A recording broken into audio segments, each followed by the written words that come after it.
6 o'clock, huh? I'd like to call the regular meeting of the City Council of the City of Victorville.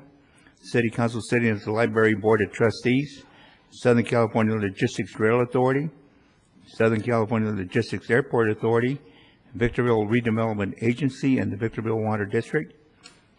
And I would entertain a motion to go into closed session. So moved. Mayor Cabriolas, if I might, we do have one very short item to add to the agenda for the city, or for the redevelopment agency, and it's to consider real estate negotiations. This item arose after the posting of the agenda, and there's an immediate need to respond. It's an offer on property that is currently, I believe, in escrow with the agency at 15430 Calibra in Victorville. The negotiating parties would be the redevelopment agency and Golden State REO Properties, Inc. We received an offer on certain properties late, I believe, Thursday after the posting of the agenda, and we'd like to get a response to these parties. So upon a motion pursuant to Government Code 54954.2B2, you could add this item, and it would be real estate negotiations pursuant to Government Code 54956.8. Is there a second? Second. All those in favor? Aye. It's adjourned to closed session.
doing that. That's all.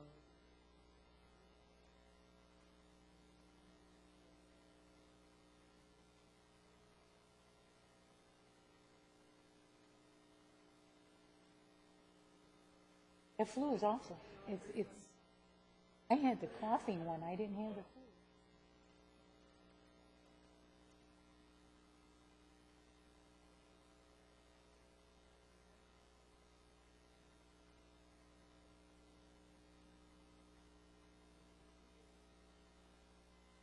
Since then?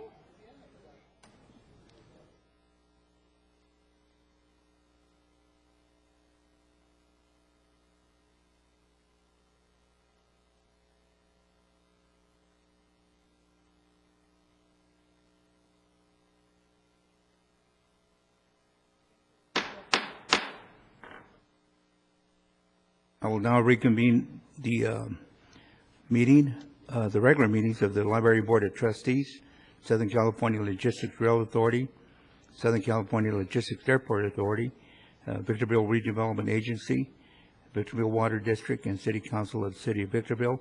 We did have a closed session.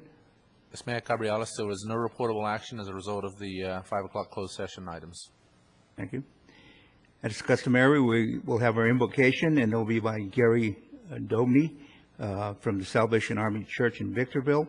That'll be followed by the Pledge of Allegiance by our own Captain Reynolds, our Chief of Police.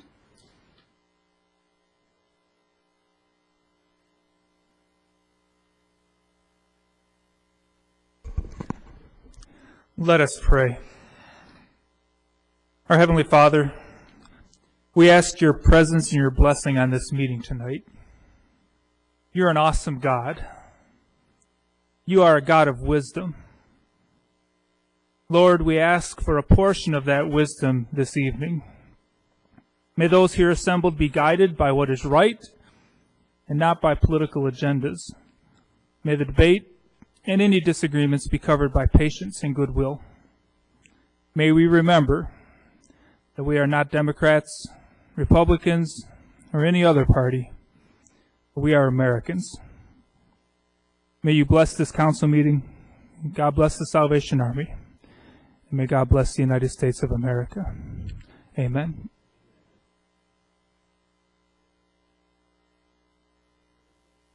Flag of the United States of America, republic for which it stands, one nation under God, indivisible.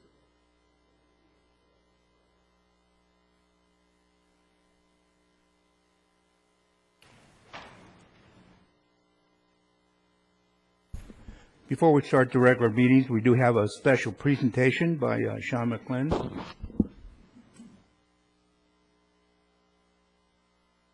Thank you, Mr. Mayor, members of the Council. I'd like to give a little presentation on the industrial wastewater treatment plant that we have under construction at SCLA. The project started around June, and let me see if I can get this correct.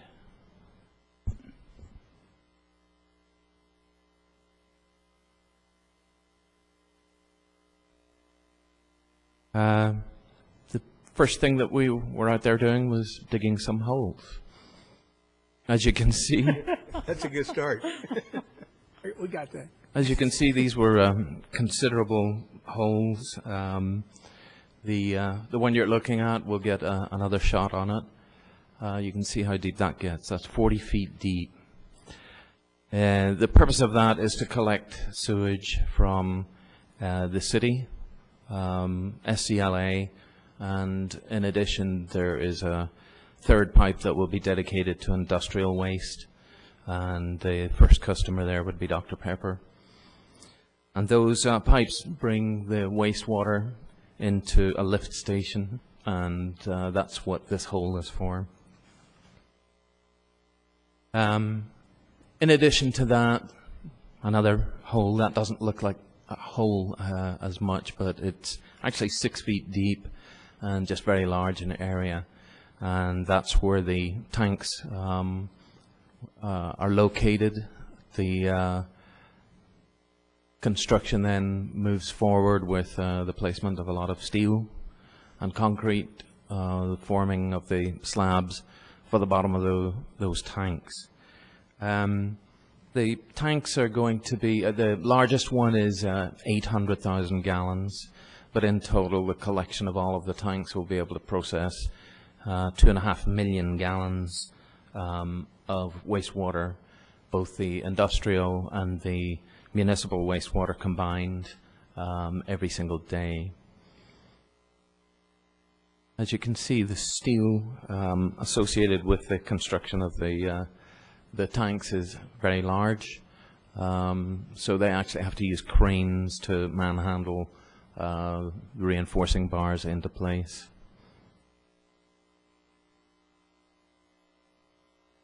The next stage would be to pour the concrete slabs and then start going vertical with the steel. This will be forming the walls, the external and internal walls of the tanks. And this slide depicts the status of the project in July. And then we move on to the next stage, which is actually forming the walls of the tanks and pouring concrete into them. To give you an idea of the size, that wall is about 20 feet high. 6 feet of it would be into the ground with 14 feet above. And so to get an order of magnitude of the scale, you can see those the men standing on the top of the wall, and the piece of equipment there is a concrete pump. We keep moving forward with pouring lots of concrete and erecting a lot of steel, and we end up with a collection of tanks that will be the processing part of the wastewater treatment plant. So on this slide you can see that there's a wall that has been completed and stripped, and other walls that are still under construction. In the background there, again, you can see the concrete pump. This slide is just a few days old. So you can see now the tanks are completed. This was taken from one of the high lifts that they use out there to get a better perspective. So on the left you can see the tanks, external to the tanks, then you can see the commencement of the erection of the structural steel that will support the pipe work and the electrical. Beneath that there will be pumps and filters and all sorts of fancy pieces of equipment. On the right, that is the deep hole that we saw earlier. That's the lift station. So all of the sewage will enter at that point. So you can see that the wells that the flow collects in, that they're well under construction also. And it's amazing what they can do with computers nowadays. That would be a 3D representation of the same tank assembly that you could see constructed in the previous slide. This would be a site plan of the whole layout. So right in the middle is that same tank collection that you saw on the slides. Up in the top to the left, that is the lift station. That's the 40 feet deep hole. To the top on the right, that would be the location of the sludge dewatering facility. South of the tanks, towards the bottom, there's going to be the operations building. Construction has not started on that part yet. And adjacent to that is going to be where the generators are going to be located.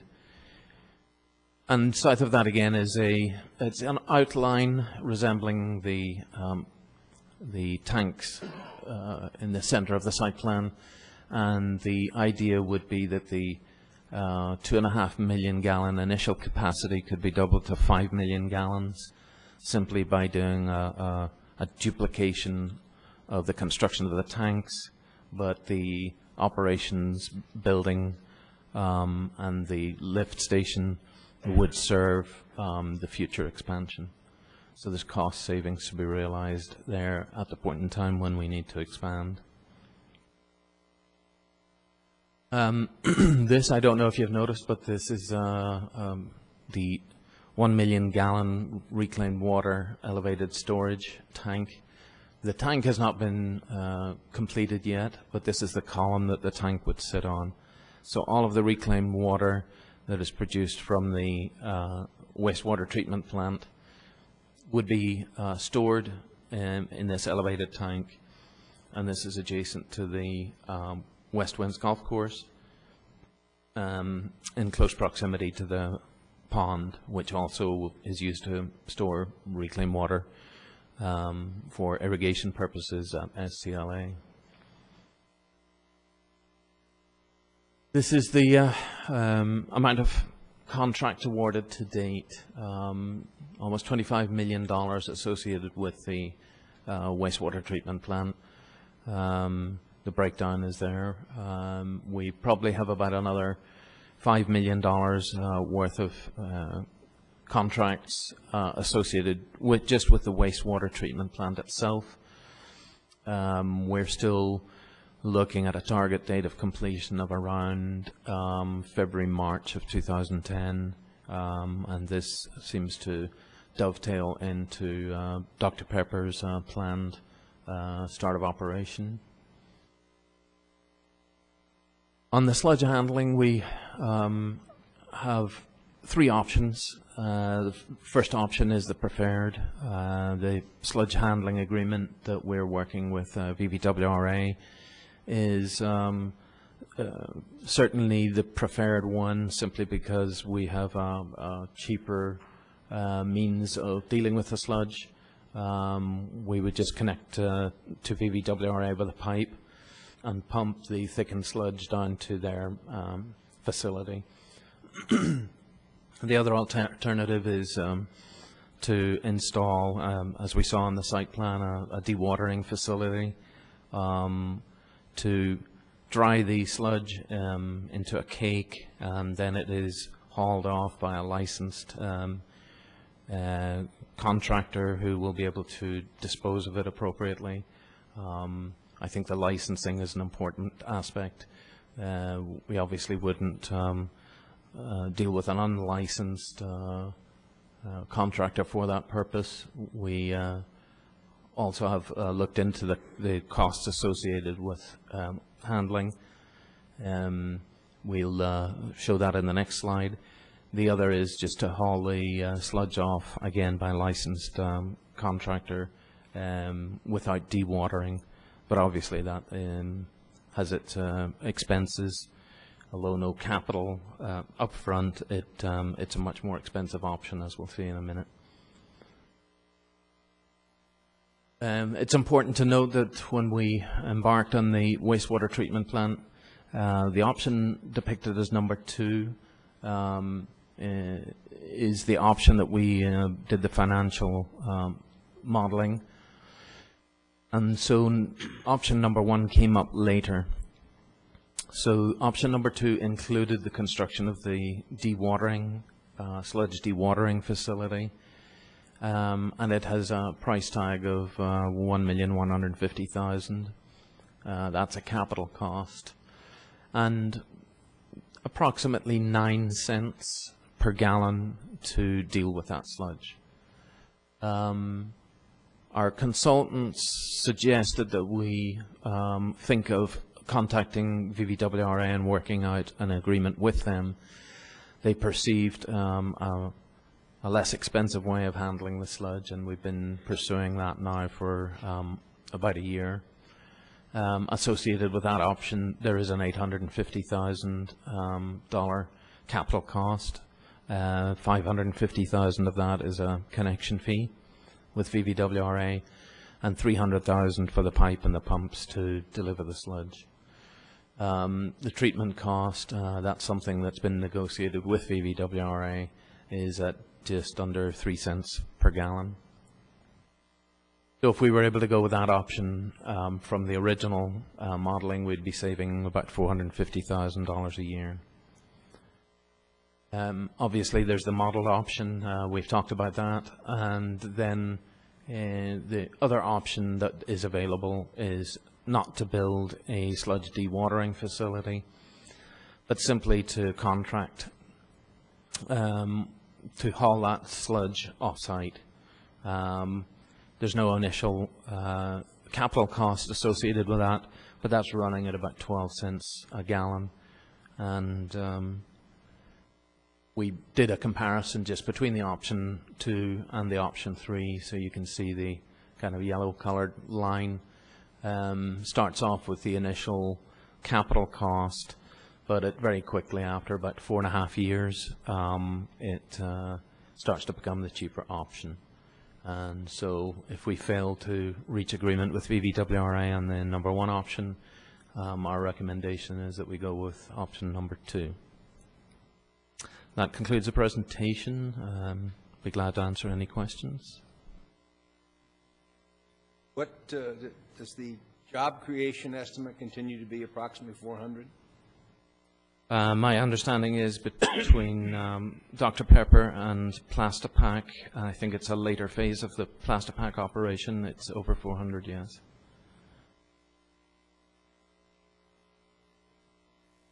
No? Pretty self-explanatory. What is the completion time estimated? We intend to be ready to accept the first flows. It's probably going to be very early March of 2010.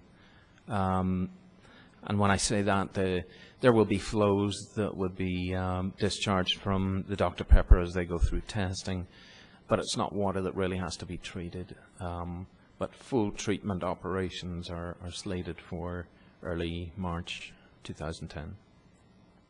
I would like to make a request.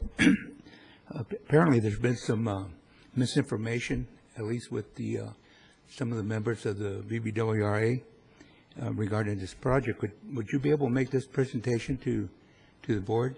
I'd be glad to, Mr. Mayor. And I guess there's some questions about the permits, whether we have all the permits in place. I do have one question. I was doing a little research on that when we were bumping into the issues of what we do with this sludge, and there's a couple of engineering journals that I picked up off the internet that indicated that even though there's a toxicity to this sludge, that there are some applications out there depending on what kind of industrial construction is going on, and they weren't alluding to the highway system either. So and maybe we'll need to look into seeing maybe we can get value back for that sludge and find like a recycled item. It may wind up being a revenue source for us. The sludge primarily that we're talking about is the aerobic sludge, which comes from the municipal waste.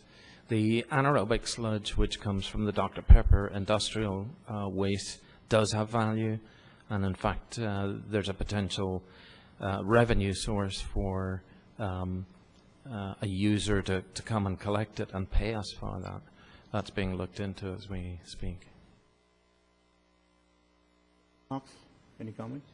No, I don't have any comments. I think that council is aware. The sludge agreement was submitted by our engineer, Sean McGlade, to the BVWRA back in November of last year, which started the process of negotiating for the sludge agreement.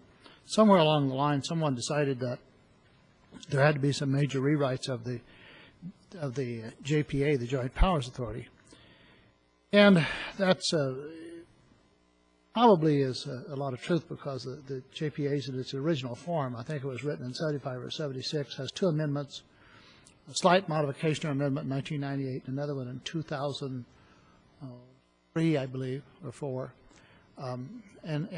So it looked like an opportunity to rewrite some of the issues, some of the conditions of that. However, I don't know exactly what happened, but the game of negotiation began, or somebody referred to it as a chess game. And a couple of months ago, it became very apparent that we were not going to get a sludge agreement until the JPA was rewritten. And I had said, not saying anything that I haven't said before, that there appeared to be an issue that was being held back, because every time we would meet, there would be a new issue. We weren't gaining.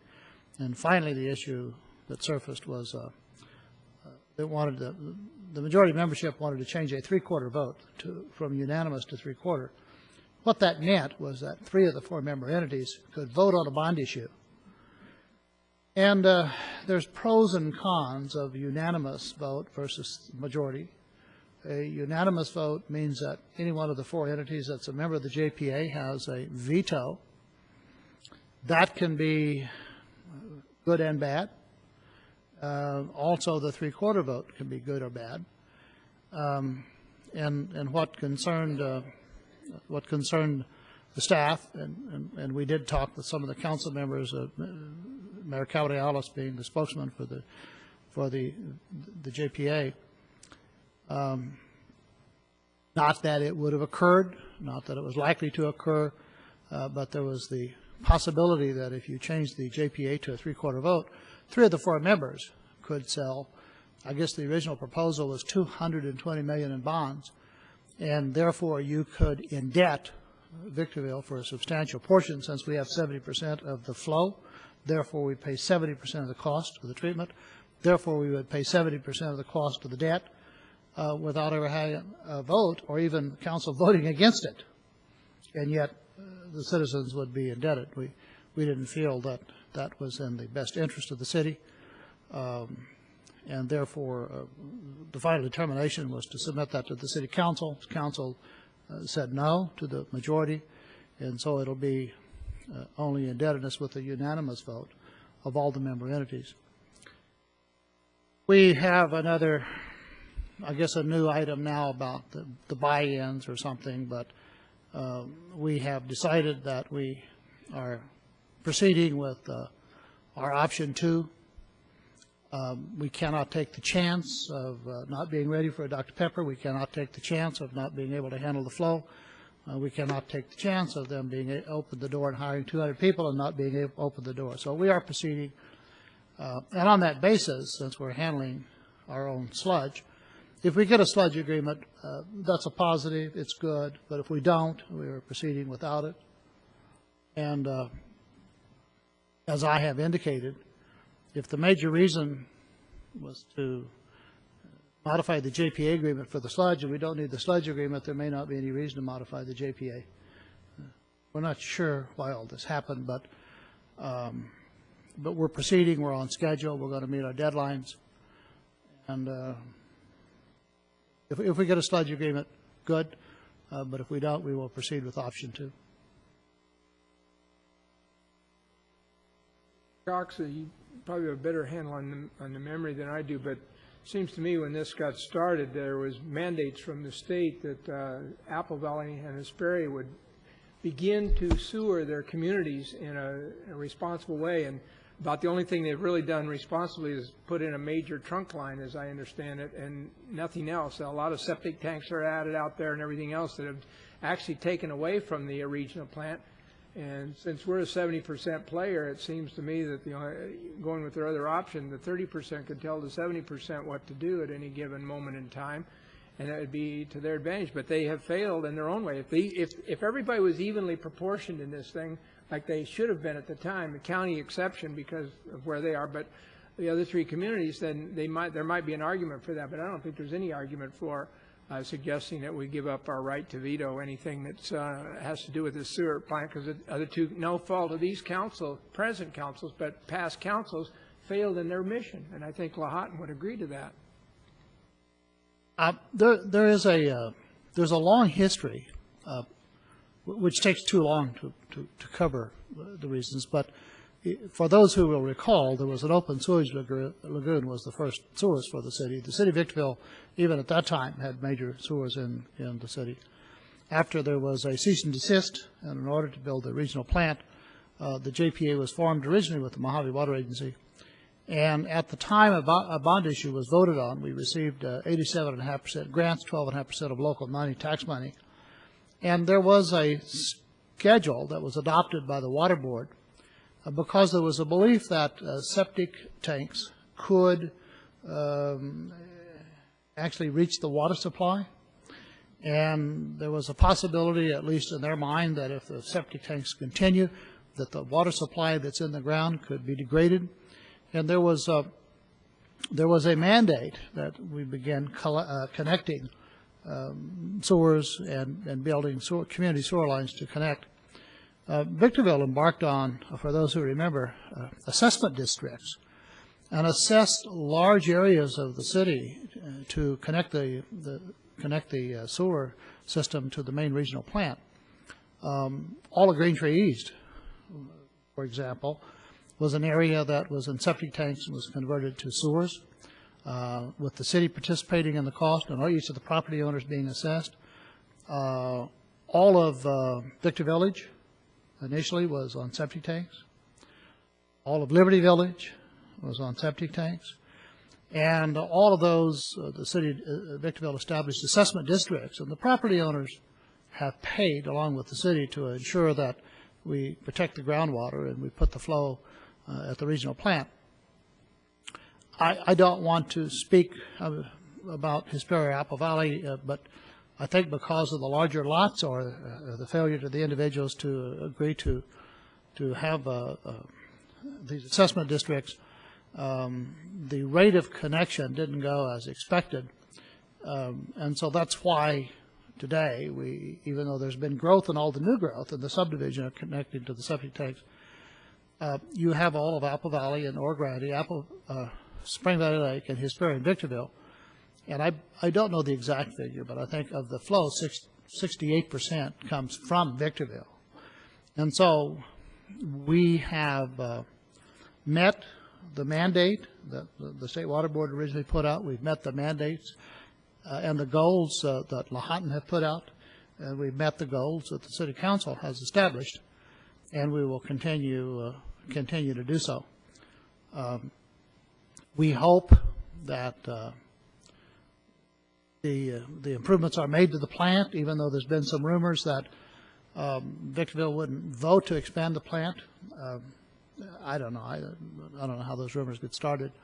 We've gone back and checked the record, and since the JPA was formed, we cannot find, and if it exists, we haven't been able to find it, where Victorville has ever withheld its vote or voted no on expansion of the plant, or to raise money, or to borrow funds, or to sell bonds, in order to make to meet every obligation that's been placed upon the plant, including new standards of discharge, and including the expansion.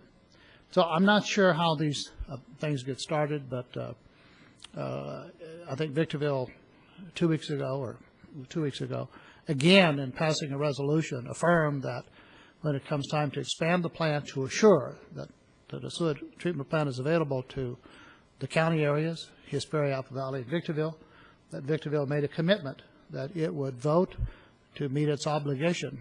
And that's why we're very comfortable in this. We have done everything that we should do politically, professionally, and otherwise, and we're moving forward now. So I think our need to negotiate in regard to anything is over. It's a plus if we get it. If not, we'll proceed as scheduled. Thank you, Mr. McLean. We'll now proceed to the public comment, and this public comment section will take into consideration not only the City of Victorville Council, but also the other agencies that we represent. And we're limited to 3 minutes. I have 3 cards, and the first card is El Cotillo.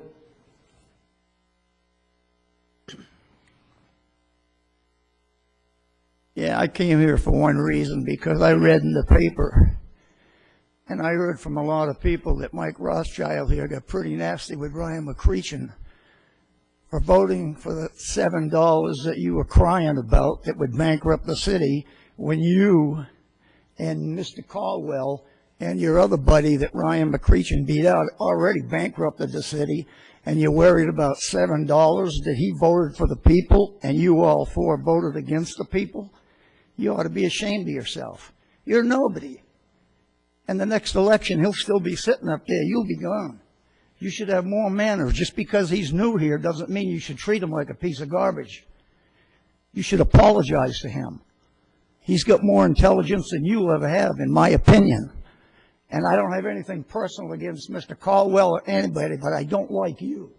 I've had dealings with you before, and I know the kind of person you are, and you could care less about the city of Victorville, about the people in the city of Victorville, okay?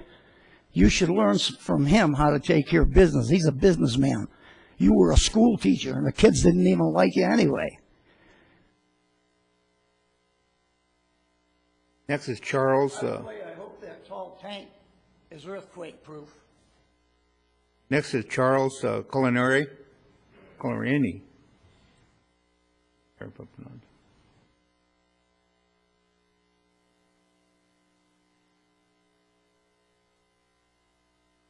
Charles Colorini.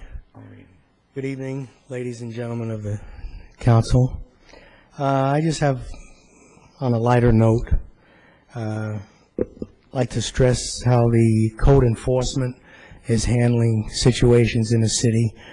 I've been a property owner in Victorville since 1969, and we've been living here since 1964. And in the area of Fairway Mobile Estates, it's basically the second only area where you could have a mobile home and own your own property. There's some blight in the area that continues to grow like a bad fungus. It's worse than the swine flu. And basically, we've had notations on the computers for code enforcement for at least 8 to 10 years. People remove their interior walls on their mobile homes. They start pulling the siding off mobile homes.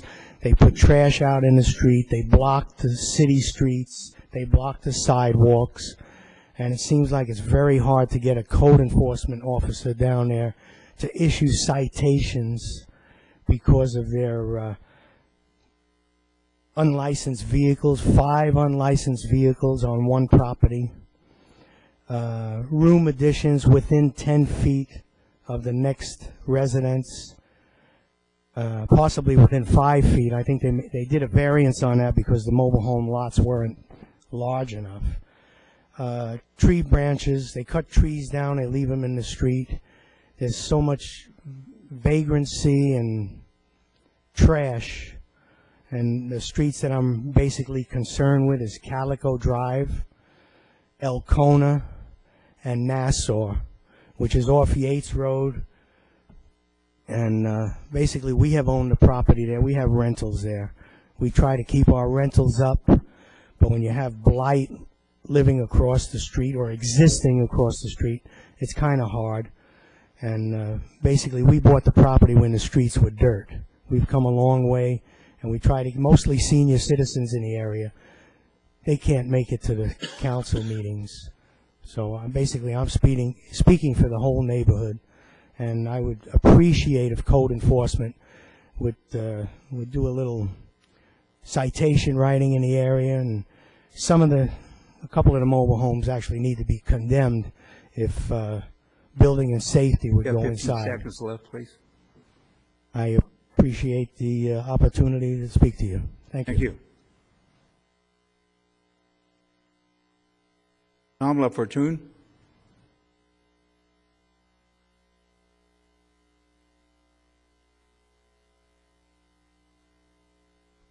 Well, that's twice its fortune. It came out in the paper here that you guys had a revised audit, $480 million in debt. That's an awful lot of money. Do you know that that is bigger than the city of Los Angeles, California? And you people sit up there, and whose brilliant brainchild was it to start buying houses, refurbishing them in a downturn market? That is really rocket science at its best. You know what you should do if you want to try and help a city? File bankruptcy and you all quit. Not you. You should be president. Thank you.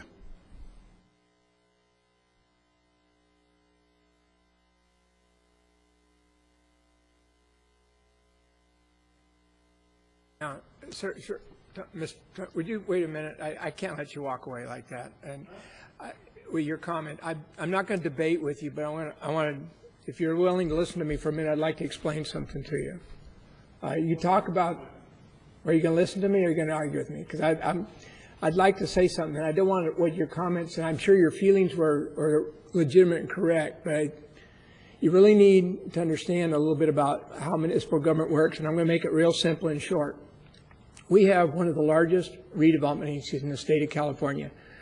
Redevelopment agency means that you take assets that grow on property and you indebt those into the future. We can go 20, 30 years into the future. That's how we get infrastructure down for a Dr. Pepper plan who's creating jobs and other things. So as we go in debt, that debt is legitimate debt that is all amortized against a value that's coming back to the city over a period of time. We know exactly how much is in and how much is going out. So all of the indebtedness, they're in various categories. I have an issue with one of those numbers, but with respect with one of them, most of the numbers in there are perfectly legitimate. Any city would have a varying amount, but they would all have different amounts of indebtedness, and it's because they go back into their revenue stream and they build that infrastructure up front. That's what this city is about, and everybody else. Maybe the article didn't explain it that well, but there's nothing wrong with the indebtedness of this city. We have big numbers because we have much bigger projects than most of the cities in the state of California, with the exception of the large ones, like San Francisco and Los Angeles and a couple dozen others.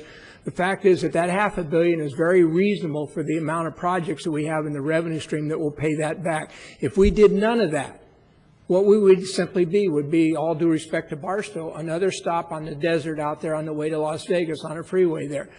But that indebtedness is creating jobs, it's creating value, and it has a revenue stream that will come back and pay back every bit of that over a period of time. It's all calculated. And when we make a decision to go in debt, we know exactly how much revenue is coming back in to pay for it. So I know that the article was just kind of generalizing, and it's hard to get a handle on that, but there's nothing wrong with any of those numbers in there.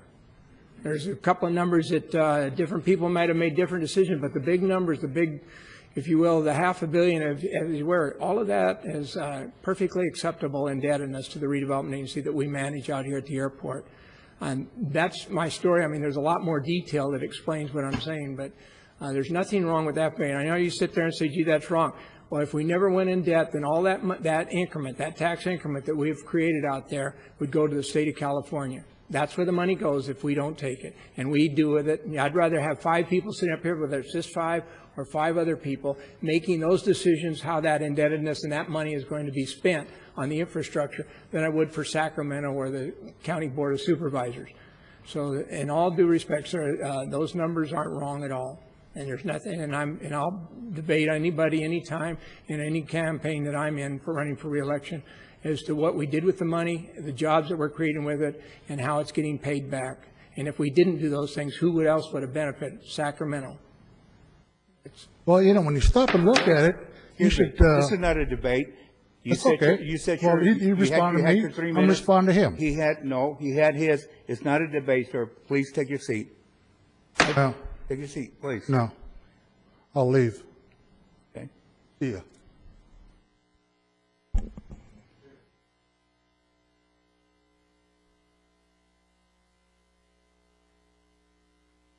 We'll now go into the Library Board of Trustees agenda. We have no revisions in the consent calendar.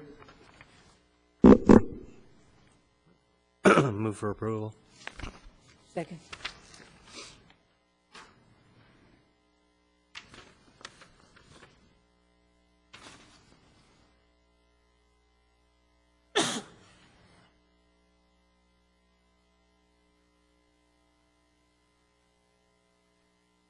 Next, we have the Logistics Rail Authority and also the Airport Authority, and Chairman Caldwell will chair those. Mayor Cabrialis, there are no items for the Rail Authority. There are no add-ons. As to the Airport Authority, the only item is written communications, items 3 and 4, which deal with the approval of the lease to renew with the United States Army National Training Center and to approve a sublease agreement with CAL FIRE for the lease of space at SCLA to support aerial firefighting operations. a motion to approve items 3 and 4 would be in order. So moved. Second. That concludes the business for the Airport Authority.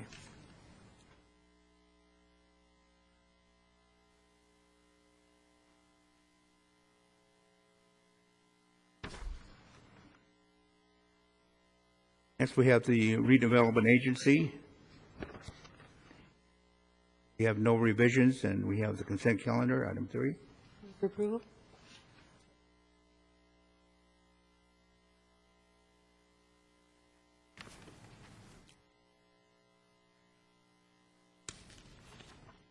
Caldwell.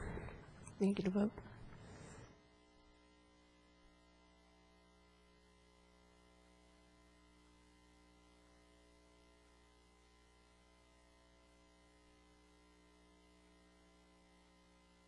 Water District agenda, item 2, no revisions.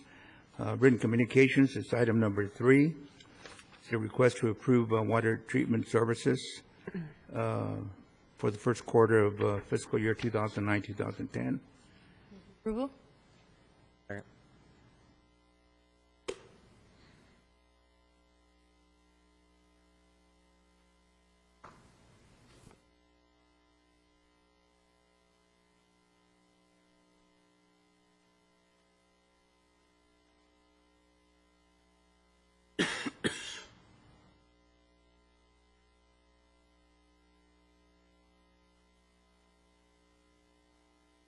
Item number 4, it's a request to approve the purchase of a mesh networking system in the amount of $335,000.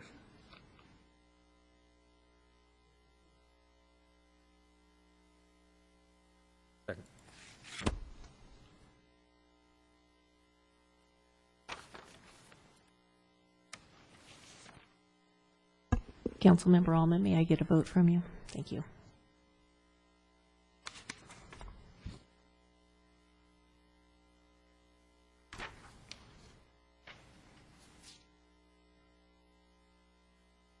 Next is the City Council agenda. Do we have any revisions? There is just one revision, Mayor Cabrialis. On public hearing item number 3, there is one additional objection that's been received. It's on the dais. Item number 3 is the public hearing. Call to hear arguments for or against the introduction of ordinance number 2252 and the adoption of resolution number 09094 regarding general plan amendment and zone change PLNO 9000041. I will now open up the public hearing on item number 3. Anyone wishing to speak for or against item number 3, please come to the podium. Anyone wishing to speak for or against item number 3? Hearing none, I will close item number 3. And I would request a motion to read the title for ordinance number 2252. There is a resolution that accompanies this item also, Mayor Cabrialis. It's item A, Resolution 09094. So be A and B. Move adoption of resolution 09-094 and introduction of ordinance number 2252. Okay, and now I'll read the title of ordinance 2252. An ordinance of the City Council of the City of Victorville approving zone change PLN 090041 to allow for various citywide zone changes, City of Victorville.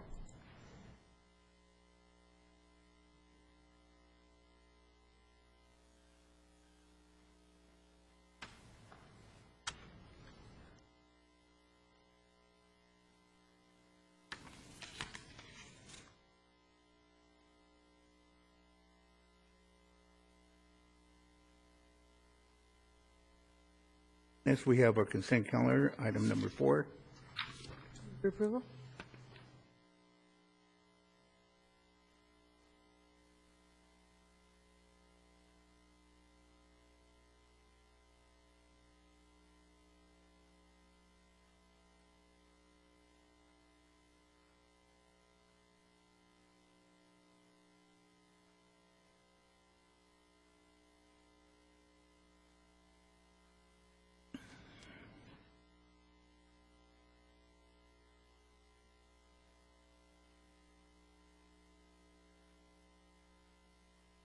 Item number 5 is an additional $1,551,410. Appropriation has been funded by the American Recovery and Reinvestment Act, and requested that approval be granted to competitively bid the presented list of roads. So moved. Second.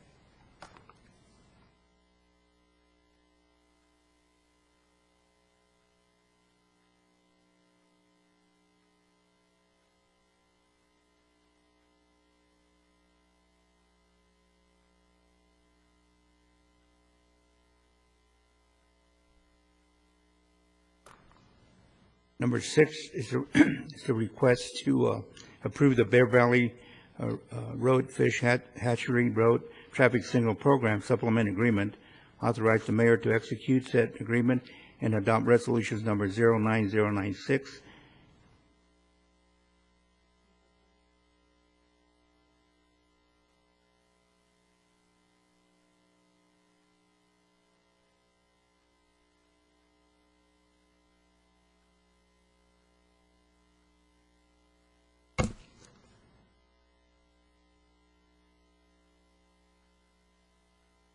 Number 7, request to award a construction contract to International Line Builders in the amount of $555,515.58.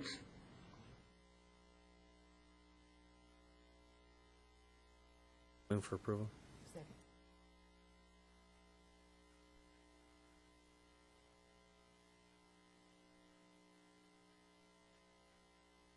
Councilmember McEachran, could I get a vote from you? Thank you.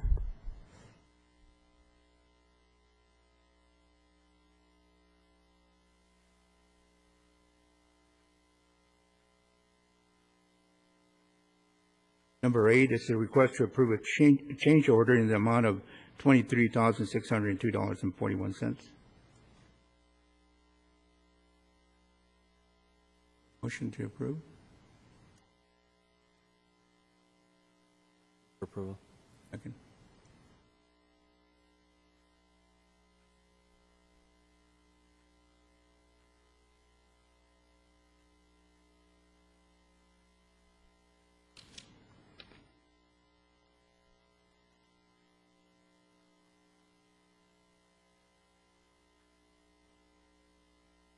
Number 9, request to authorize the city manager to sign an incremental natural gas facilities agreement in the amount of $700,407. Second.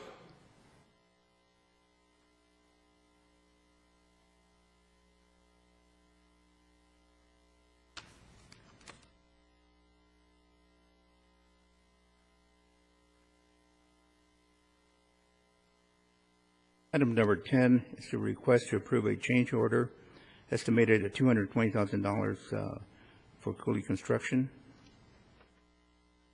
Approval.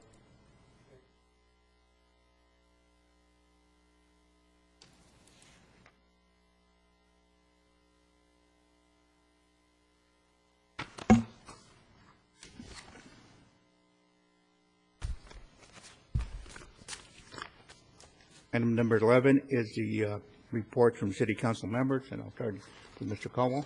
I have none.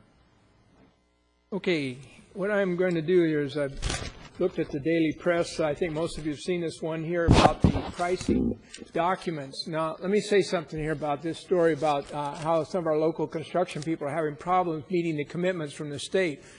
Democrats and Republicans are both environmentalists. They obviously go after the environment in different ways.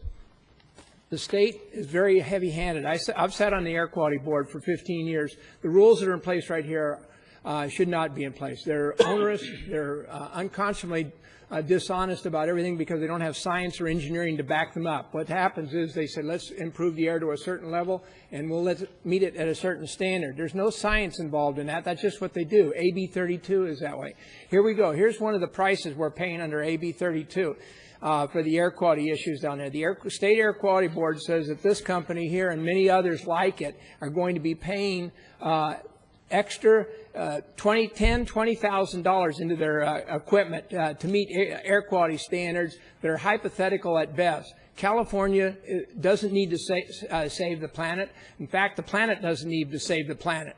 The environmental movement that started this whole thing started 15 years ago by saying the planet was getting too cold, and then they said, whoops, wait a minute, better not do that. The planet is getting climate warm now because they want to get rid of CO2. So you can manage CO2. You can't do anything about the cold, but you can do something about the heat because obviously CO2 is going into the air. That must be doing it. Well, guess what? In this newspaper here, not only is this article explained to you the problems that every small business in this state is meeting, but then on the editorial page here of the same newspaper, same day, by the way, that was yesterday, Tuesday, no, it's today. The editorial page says right here, the planet's been cooling for the last 11 years. So guess what the environmental movement calls it now? Climate change. They still are going through all of these onerous rules with small businesses, big business, and everybody else. This is fixable. This is bogus stuff. But this state is self-inflicting its wounds. And the only way that we're going to get a handle on this type of stuff and stop doing ourselves damage, and here Cooley and some of these other companies would be the first to tell you their problems at the base root there, those equipments, is to talk to your legislators and tell them you're living a dream out here. You don't have any science, engineering, or anything, just a feel-good attitude to go out there and control something. Just like Congress wants to control the health issue, here the environmental movement. Once we control the environmental movement, we control everything anyway. Because how do I control your health? I just take care of your air quality, right? How do I take care of your air quality? I make all these companies have ridiculous standards. I sat on this air quality board here for 15 years. I know the technical details involved in all this, and I know the politics that gets it started, and how it's almost impossible to pull back from it. And you know why it's possible to pull back? Because we don't have any accountability in the legislature over those issues. Those people are there for a few years and gone, and before you even know it, you can't hold them accountable for it. These articles, and by the way, there was one other article here. I don't want to put too much of a part of a spin to it, but there's an article in here about the Republican Party refusing to sit down with Nancy Pelosi's, Barbara Boxer's environmental committee now, because there's no science around it. Sit down and talk about some of those engineering facts and scientific facts, and everybody can sit around the table and make some good environmental law. And obviously, you need to clean up the air. There isn't any doubt about that. It's good for Los Angeles, good for the whole planet. But the way that they're going about it now is killing us. It's hard. The Victor Valley is a successful spot in this state in spite of the state, not because of the state. We do all the things that we can up here within the law, but all the states we can to make it work and try to prevent them from leaving town. But we've lost a couple of factories in the past, and we don't want to lose any more. And that's why we're working so hard at SCLA out there with the things that we do, the investments we do, the indebtedness that I had mentioned to the gentleman that walked out of here. But all of those things to meet those kind of standards has cost a lot of money to keep those companies and jobs in this area. But we're doing it. But today's newspaper, the Daily Press, 3 different stories, all of which interconnected. The editorial page, the front page, and the article on the Republicans in Congress having a problem with Senator Boxer's committee, that she had the cap and trade type of thing that I'm sure they're going to be pushing through that will cost you a good $3,000 to $4,000 a year per household in this state. And we don't have to do that. We shouldn't be doing it. It's not justified. And certainly if it were justified, why should the state of California be the only one sitting out there trying to save the planet when the rest of this country, including our own, doesn't buy into that same standard? They have the most onerous standards in the whole state of in the whole country in California. And I would suggest that only New Jersey and maybe Maryland might be, all due respect to the folks from those states, might be the only ones that might be a little bit more dysfunctional than California. But I was born in this state, and I've seen it morph into something that I would have never believed 30 years ago. But here we are today. But these articles here speak for themselves.